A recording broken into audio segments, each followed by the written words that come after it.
चलो बच्चे लोग देखो, स्टेट एंड पाथ फंक्शन होता क्या है, इसको डिफाइन करने से पहले हम एक एग्जांपल देना चाहेंगे। एग्जांपल्स आप लोग समझ जाएंगे कि स्टेट फंक्शन क्या होता है और पाथ फंक्शन किसे कहेंगे हम लोग। तो स्टेट और पाथ फंक्शन को समझने के लिए एक छोटा सा एग्जांपल सुनो। जैसे मान लो कि यहाँ पर एक लड़का है, अपने घर में रहता है इसका, और उसको जाना कहाँ पे, स्कूल पे मान लो जाना है। ये होम है, ये इसका स्कूल है।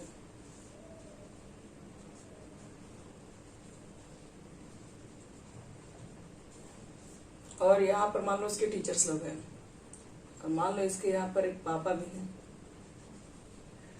और ये है टीचर स्कूल का।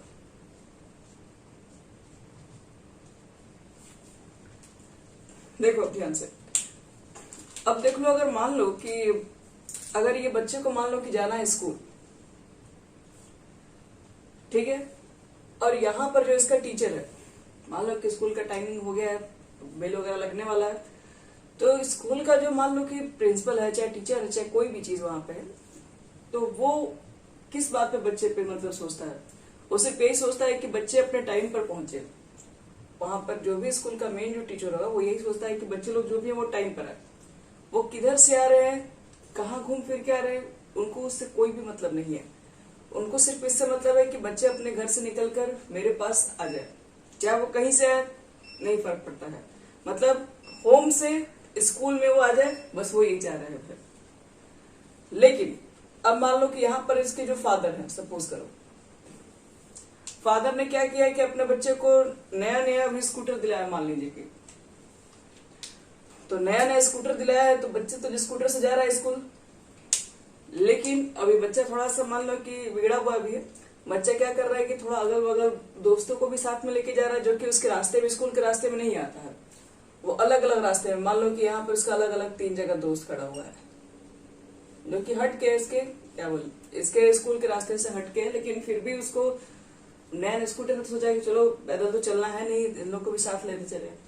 तो वो क्या कर रहा है, ये इधर से भी जाएगा, उधर से भी दोस्त लेके आएगा, और भी 2-3 जगह अलग गली वगैरह में घुमा के मतलब ले जाता है पूरी तरीके से, दिखा के सबको। तो यहाँ पर जो उसके पापा है वो तो यही सोच रहे होंगे कि इतना ज्यादा घुमाएगा तो फिर एक ही दिन में उसको रोज रोज कुछ ना कुछ पेट्रोल डलवाना पड़ेगा उसका।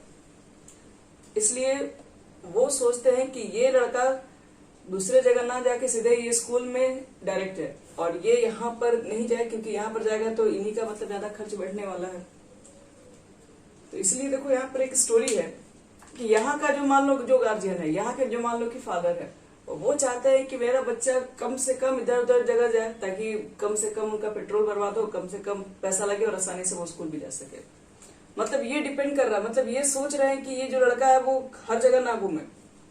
उनके लिए ये मतलब है कि लड़का कहाँ से जा रहा है, वो चेक करेंगे कि वो कहाँ से जा रहा है, वो एक एक चीज चेक करेंगे कि किधर से वो घूम घूम के जा रहा है।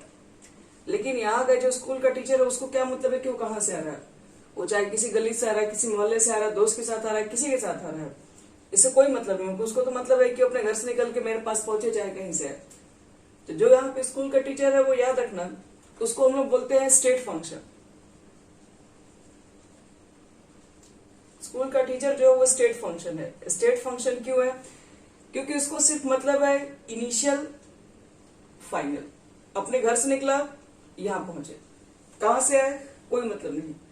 तो जो सिर्फ इनिशियल और फाइनल पोजीशन पे या फाइनल क्या बोले, जो इनिशियल और फाइनल पॉइंट पे सिर्फ डिपेंड करता है, बीच में क्या हो रहा है उससे कोई मतलब नहीं है। तो वैसे कोई भी अगर आपके पास फंक्शन होंगे वो स्टेट फंक्शन कहलाएंगे, जिसमें सिर्फ इनिशियल और फाइनल पोजीशन को देख के आंसर दिया जाता है, बस बीच में क्या हो रहा है कुछ नहीं। लेकिन यहाँ पर का जो बच्चा है, देखो यहाँ पे जो बच्चा नहीं, यहाँ से जो मान लो जो पेरेंट्स है, जो भी गार्जियन जो उसको स्कूटर दिलाए, वो तो सोच रहे होंगे ना कि ये कम से कम जगह से, मतलब कम से कम डिस्टेंस वाले से रास्ता समझाया, ताकि ये चीजें उनके पैसे बस सेव हो। यानी उनको ये भी मतलब है कि वो किस रास्ते से जा रहा है, मतलब ये पाथ पे डिपेंड कर रहा है। पाथ पे डिपेंड कर रहा है कि मतलब ये किधर से मूव कर रहा है, इसके ऊपर, इनके ऊपर ये चीजें डिपेंड कर रही होती है। अगर वो इधर उधर मूव करेगा तो इनका खर्चा बढ़ सकता है, इसलिए ये चीजें इस पे डिपेंड है और इस पे वो ध्यान भी रखेंगे। तो यहाँ वाला जो आदमी है उसको ये मतलब नहीं है कि तुम किसी पैसे किधर से भी जाओ, उसका मतलब है कि तुम कहाँ से जा रहे हो, वो एक एक चीज को चेक करेंगे। तो इसलिए यहाँ वाला जो हम लोग कहेंगे, यहाँ पर जो भी लोग हैं, जो भी पेरेंट्स है, वो किस फॉर्म में काम कर रहे हो, पाथ फंक्शन में काम करते हैं। पाथ फंक्शन में काम कैसे कर रहे हैं, क्योंकि ये हर एक चीज को चेक कर रहे हैं कि वो कहाँ से बच्चा जा रहा है, हर एक पॉइंट पर, एक घर पे जाके देख रहे हैं कि कहीं यहाँ तो नहीं रुक गया, वहां तो नहीं रुक गया है। क्योंकि उनको मतलब ऐसे ही घुमा देगा तो मालूम चलेगा कि एक ही दिन के अंदर पेट्रोल ज्यादा भरवाना पड़ जाएगा डेली डेली। इसलिए ये पाथ के ऊपर डिपेंड कर रहा है और ये सिर्फ इनिशियल और फाइनल के ऊपर डिपेंड कर रहा होता है। तो याद रखना, स्टेट फंक्शन का डिफाइन भी ऐसे ही किया गया कि वैसे कोई भी फंक्शन जो सिर्फ डिपेंड करता हो इनिशियल एंड फाइनल स्टेट पे, बीच में कहा कुछ भी हो रहा है उससे कोई मतलब नहीं। आप इनिशियल कंडीशन क्या लिए थे वो चीज चेक करेंगे, आपको फाइनल कंडीशन क्या हो गया उस पर देखेंगे, उसी को हम लोग बोलते हैं स्टेट फंक्शन। पाथ फंक्शन का मतलब ये होता है कि जो टोटल लेंथ पे डिपेंड करे, टोटल पाथ पे डिपेंड करे। पाथ समझ रहे ना, हर जगह के पॉइंट पे डिपेंड करता हो, किसी भी आपको पॉइंट को छोड़ नहीं सकते हैं, तो वही आपके पास हो गया पाथ फंक्शन। जैसे एक और एग्जांपल देखो कि जैसे मान लो कि कोई बच्चा ट्यूशन से मान लो कि घर गया और उसका घर मान लो कि 30वें मंजिल पे है, उसका घर 30वें फ्लोर पे मान लो उसके घर है। अब अगर मान लो कि उसके पास लिफ्ट है, तो लिफ्ट है तो मान लो कि आराम से वो जाता है और तुरंत पढ़ लिख के आता है, उसके बाद तुरंत आता है लिफ्ट में अंदर घुसता है, लिफ्ट के बटन दबाता है और तुरंत वहां पर अपने 30वें मंजिल पे पहुंच जाता है। तो उसको बोलेंगे कि यहाँ पे सीधे चढ़ा और यहाँ से चढ़ने के बाद सीधे ही यहाँ पर पहुंच गया 30 वाल पे, वहां पे जाके रुक जाएगा भी। तो ये जो पोजीशन है आपके पास, जो इनिशियल और फाइनल पॉइंट पे अभी तक डिपेंड कर रहा था, लेकिन मान लीजिए जिस दिन लिफ्ट खराब हो गया उस दिन तो उसको एक एक सीढ़ी चढ़ के जाना पड़ेगा पूरा अपने घर तक। तो वही चीज यहाँ पर है, जब एक एक सीढ़ी चढ़ के जाना पड़ेगा तो वो बोलेंगे कि वो एक पाथ फंक्शन की तरह काम कर, क्योंकि आपको एक एक चीजें वहां पर डिपेंड कर, आप एक एक स्टेप लेके चल रहे हैं। जो सारे स्टेप लेकर आप जो ऐड करोगे तो पाथ फंक्शन कहलाएगा। अब यहाँ पर क्या, इनिशियल पॉइंट पे हम लोग चढ़े, फाइनल पे उतर गए, बीच का तो हमको कुछ पता ही नहीं चला, बीच में तो हम लोग बस मूव ही कर रहे थे, तो इसलिए हमारे यहाँ पर कोई ज्यादा एनर्जी भी वेस्ट नहीं हो रही होती है। तो यही आपके पास इनिशियल स्टेट फंक्शन और पाथ फंक्शन का बेसिक डिफाइन है। स्टेट फंक्शन जो इनिशियल और फाइनल पर सिर्फ डिपेंड करता हो स्टेट फंक्शन है, और पाथ फंक्शन जो कि टोटल लेंथ पर डिपेंड करता हो, एक एक मतलब बोल सकते हैं कि एक एक कंडीशन के ऊपर डिपेंड करता होगा, एक एक स्टेट फंक्शन के ऊपर डिपेंड करता है। चलो इसको डिफाइन कर दे रहे हैं पहले और भी बताएंगे इसमें कैसे कैसे एग्जांपल्स है। लिखो, द फंक्शन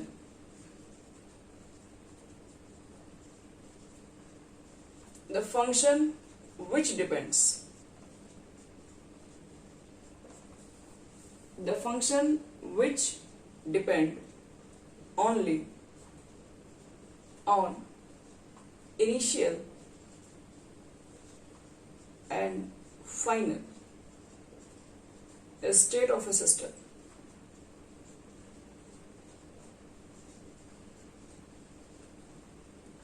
irrespective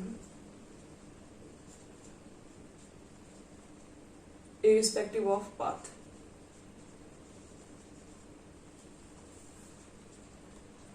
वैसे फंक्शन जो इनिशियल एंड फाइनल पे डिपेंड करते हो, इनके पास से कोई मतलब नहीं है, उसी को हम लोग बोलते हैं स्टेट फंक्शन। फॉर एग्जाम्पल लिख लेते हैं कौन कौन हमारे पास स्टेट फंक्शन, ऐसे कौन कौन फंक्शन है जो सिर्फ इनिशियल कंडीशन फाइनल कंडीशन से मतलब रखते हैं। फॉर एग्जाम्पल लिखो, इसमें सबसे पहला नाम है एंथैल्पी,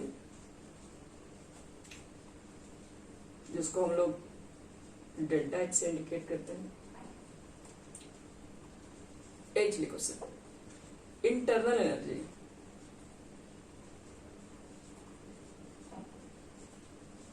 जिसको हम लोग से इंडिकेट करते हैं, ई नहीं यू से इंडिकेट करते हैं। फिर होता है आपके पास एंट्रोपी, जिसको एस से इंडिकेट करते हैं।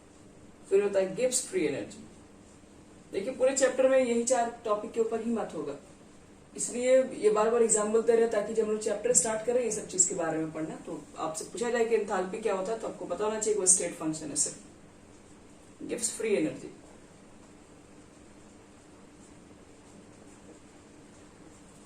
सिर्फ जी लिख दो बस। तो वैसे कोई भी फंक्शन जो इनिशियल पॉइंट पर डिपेंड करता है वही आपके पास एक स्टेट फंक्शन की तरह काम करता है। पैरा चेंज कर रहे हैं, यहां से लिखना पड़ेगा अब आगे, नीचे आपको लिखना पड़ेगा we cannot determine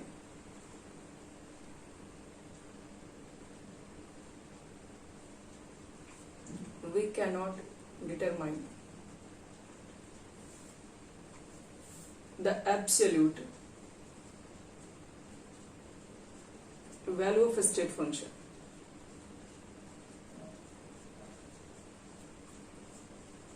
Value of a state function. We can only calculate change in.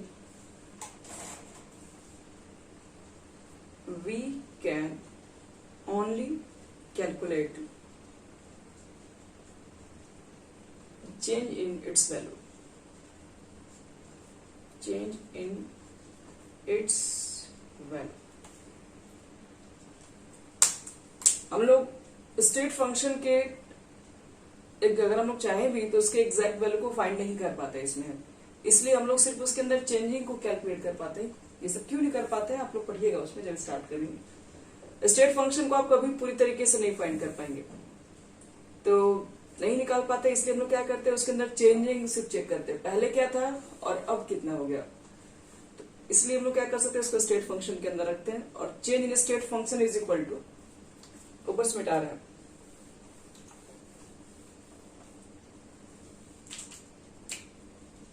change in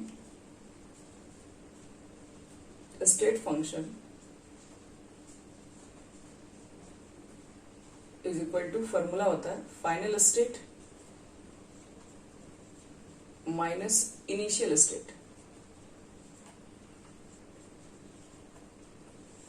change in state को कैलकुलेट करते हैं, final state minus initial state. अगर मान लो कहीं डेल्टा एच लिखा हुआ है तो इसको हम क्या बोलते हैं, change in enthalpy. Change in enthalpy इसका मतलब ये हो गया, और चेंज इन एंथैल्पी का मतलब क्या हो गया, इसको हम बोलते हैं H final minus H initial. इसी तरीके से आपके पास डेल्टा यू भी लिखा हुआ मिल सकता है। अगर डेल्टा यू हो गया तो डेल्टा यू देखो क्या रिप्रेजेंट कर रहा होगा, तो यू है तुम्हारा इंटरनल एनर्जी, तो डेल्टा यू जो तुम्हारा होगा वो चेंज इन इंटरनल एनर्जी।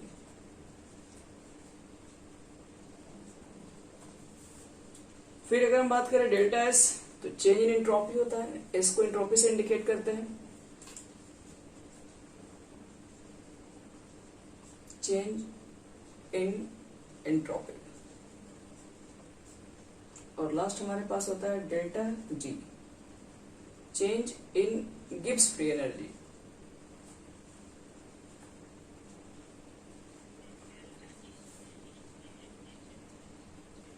समय लागू हो जाएगा।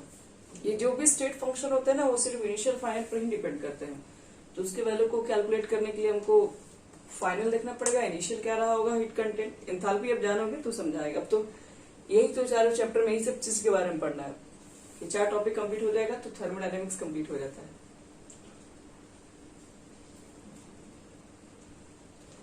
स्टेट फंक्शन जो इनिशियल फाइनल पर सिर्फ डिपेंड करता हो उसको स्टेट फंक्शंस कहते हैं। स्टेट फंक्शन में बेसिक आपको बता दिया गया कि एंथैल्पी होता है, एंट्रोपी होता है, इंटरनल एनर्जी होता है, गिब्स फ्री एनर्जी होता है।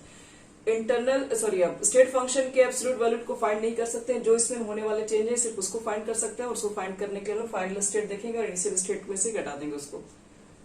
और अगर चेंज इन स्टेट, हाँ बोलिए।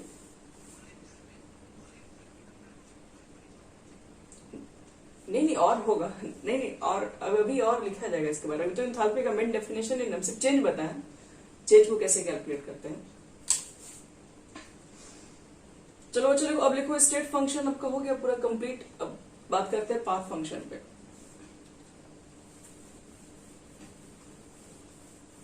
ये तो हम लोग स्टेट फंक्शन पढ़ रहे हैं तो उसके टर्म के अंदर आ रहा है, एंथैल्पी पढ़ेंगे तो वो तो पूरा पढ़ना होगा।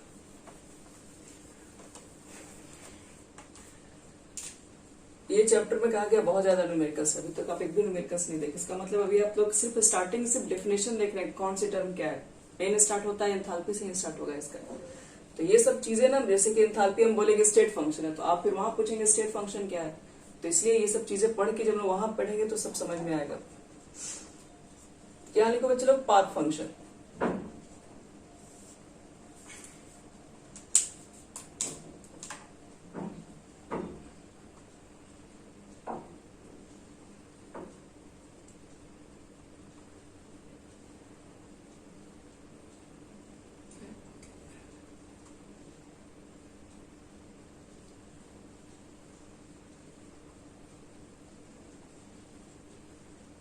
अब देखो पाथ फंक्शन क्या है यहाँ पर, लिखे तो फंक्शन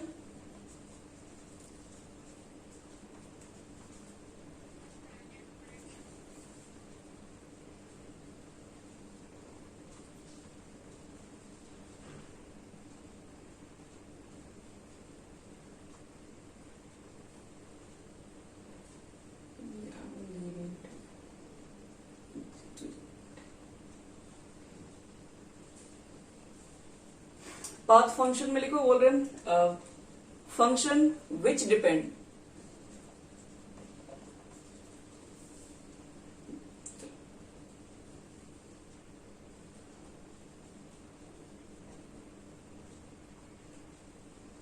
लिखो, चलो function which depends on the path followed to change the state of system.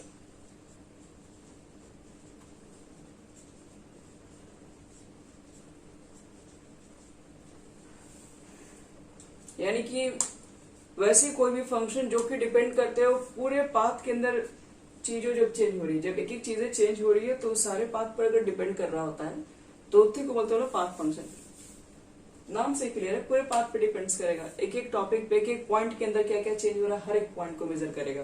लेकिन स्टेट फंक्शन पहले क्या चेंजिंग हुआ और लास्ट में अब क्या जाके बन गया, बस सिर्फ उसके ऊपर मतलब उसको रहता है। जैसे फॉर एग्जाम्पल देखो, हम लोग बोलते हैं हीट, जो एनर्जी होती है आपके पास है। दूसरी बात होती है वर्क, ये दोनों बहुत फेमस एग्जांपल है। हीट जो होता है, जो वर्क होता है, आपको एक एक पाथ पे डिपेंड करता है कैसे फ्लो हो रहा है। तो हीट और आपके पास एक वर्क है जो कि पाथ फंक्शन पे डिपेंड कर रहा होता है। ये तो हो गया छोटा सा डेफिनेशन। स्टेट फंक्शन जो इनिशियल फाइनल पे डिपेंड करेगा, पाथ फंक्शन जो कि पूरे पाथ के ऊपर होने वाले चेंज के ऊपर डिपेंड करता हो, उसको लोग पाथ फंक्शन कहते हैं। अब देखो थोड़ी सी कुछ इसके बारे में स्पेशल बात। अगर आपके पास मान लीजिए स्टेट फंक्शन है, कोई स्टेट फंक्शन मान लो ए है और कोई पाथ फंक्शन मान लो कि बी है,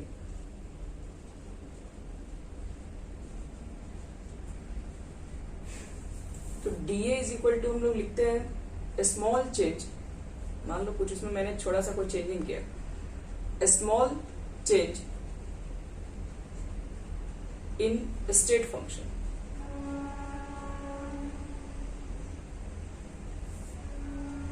और पाथ चेंज मतलब जैसे मान लो डीबी इज इक्वल टू मैंने लिखा small value of path function.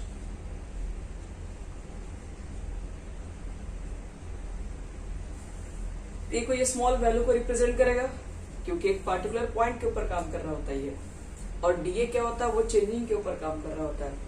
तो अगर आपको मालूम करना होगा इसके अंदर ओवरऑल चेंज निकालना होगा, इसके अंदर और इसके अंदर ओवरऑल कितना चेंज हुआ, overall change in state function, short में ऐसे लिख रहे हैं overall change in state function is equal to होता है, आप लिखेंगे इंटीग्रेशन। कहीं भी अगर मुझे ओवरऑल चेंज को फाइंड करना होता है तो हम लोग उसके लिए निकालते हैं उसका इंटीग्रेशन। इस चैप्टर में इंटीग्रेशन का ही बहुत रोल है, तो इंटीग्रेशन फाइंड करेंगे उसका। अगर आपके पास स्टेट फंक्शन होगा तो, और उसका जो वैल्यू निकल के आएगा मान लो वो होगा डेल्टा। डेल्टा ए जो वैल्यू होगा आपके पास वो ओवरऑल क्या होगा, change in the value of state function, overall change value in the state function. हाँ लिमिट अभी बता रहे हैं इसकी, जस्ट नीचे कैसे निकलेगा। यहां पर से जो वैल्यू हम लोग निकालेंगे वो क्या होगा, वो ओवरऑल चेंज को कैलकुलेट करेंगे। लेकिन अगर मान लो कि मेरे पास यहाँ पर डीबी है तो किसी एक वैल्यू को रिप्रेजेंट कर रहा होगा, तो यहां से जो वैल्यू निकल के आएगा बी, ये सिर्फ बी लिखेंगे क्योंकि यहां पर जो वैल्यू आएगा किसी पार्टिकुलर पॉइंट के लिए वो तो कोई एक ही होगा। लेकिन यहाँ पर जो आएगा वो तो चेंज ही होगा, कितना चेंजिंग और चेंज मालूम कैसे। और डीबी का इंटीग्रेशन करोगे तो यहाँ पर सिर्फ बी लिख देंगे, अगर पाथ फंक्शन हुआ तब वो। बी का मतलब हुआ तुम्हारे पास overall value of path function. ये देखो, ये ओवरऑल चेंज को बता रहा है और ये ओवरऑल पाथ को बता रहा है। Overall value of path function लिख दीजिएगा।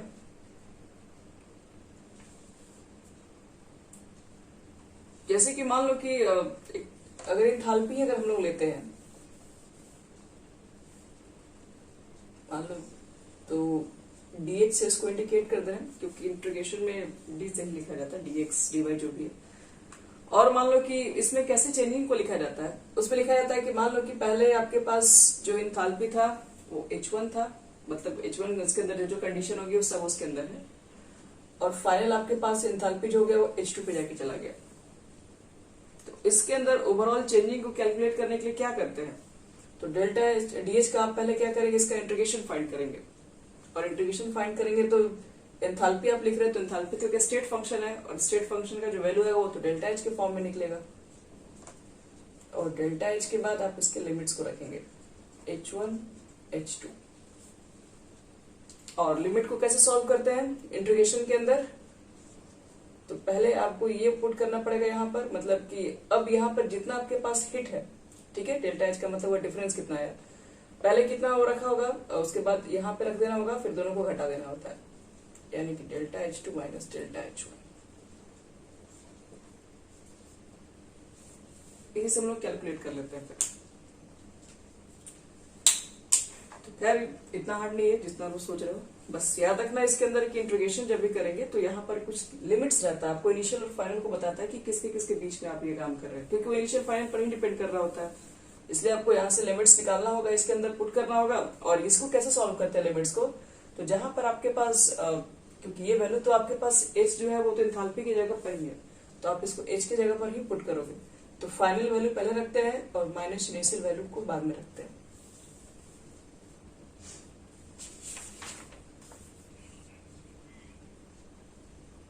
जो भी आपका यहां से निकल के आया वो एग्जैक्ट वैल्यू नहीं ना बताएगा। जैसे मान लो इनिशियल है और फाइनल पे आपसे वैल्यू काम कर रहे हैं, तो जो वैल्यू निकल के आएगा वो पूरा बात कैसे बताएगा, वो तो सिर्फ ओवरऑल चेंज को बता रहा है ना, कितना चेंज हुआ। इनिशियल इतना रहा होगा, फाइनल पे आकर मान लो इतना हो गया उसका वैल्यू, अभी स्पीड पहले था इतना बढ़ गया होगा। तो हम जो कैलकुलेट कर रहे हैं डेल्टा एच, वो तो सिर्फ उसमें चेंजिंग बता रहे हैं, सारे वैल्यू को एडअप करके थोड़ी ना बता रहे हैं। लेकिन जब पाथ फंक्शन होगा वो तो एक एक पॉइंट पर अपना काम कर करके बताएगा, इस पॉइंट पे कितना वर्क किए, दूसरे पॉइंट पे गए, एक सीढ़ी पे मान लो कि जैसे कैसे बताया, पहला सीढ़ी पे चढ़े वहां पे कितना वर्क करना पड़ा, दूसरा सीढ़ी पे जाओगे तो अलग वर्क करना पड़ेगा, तीसरे पे अलग वर्क करना पड़ेगा। तो हर एक पॉइंट का इसका अलग वैल्यू निकले, इसलिए यहाँ पर जो भी वैल्यू निकलेगा एग्जैक्ट वैल्यू आएगा। लेकिन यहाँ पर जो हम लोग निकाल रहे हैं वो पहले क्या था और अब क्या पर है, तो वो सिर्फ चेंज बता रहा है। तो चेंजिंग जब भी निकलेगा तो डेल्टा के फॉर्म में निकलता है ना, डेल्टा को रिप्रेजेंट ही करता है कितना चेंज है उसके अंदर।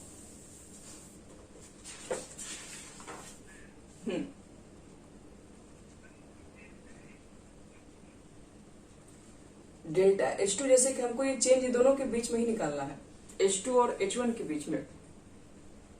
तो ये जैसे कि हमने बताया था ना अभी पीछे, डेल्टा H क्या रिप्रेजेंट कर रहा होता है, डेल्टा H आपके पास रिप्रेजेंट कर रहा होता है कि कितना एंथैल्पी में चेंज है। हाँ, उसको फाइनल में से इनिशियल को निकालना पड़ता है, तो वही H2 आपका फाइनल हो गया, H1 इनिशियल हो गया। यहाँ पर एक मिनट डेल्टा लिखने की जरूरत नहीं है, H2 माइनस H1 भी लिख दोगे हो जाएगा, क्योंकि हम लोग बताया था ना अभी कुछ देर पहले डेल्टा एच को कैसे कैलकुलेट करते हैं, H final minus H initial बताए थे, वहीं पर उसकी वैल्यू को पुट कर दिया जाता है।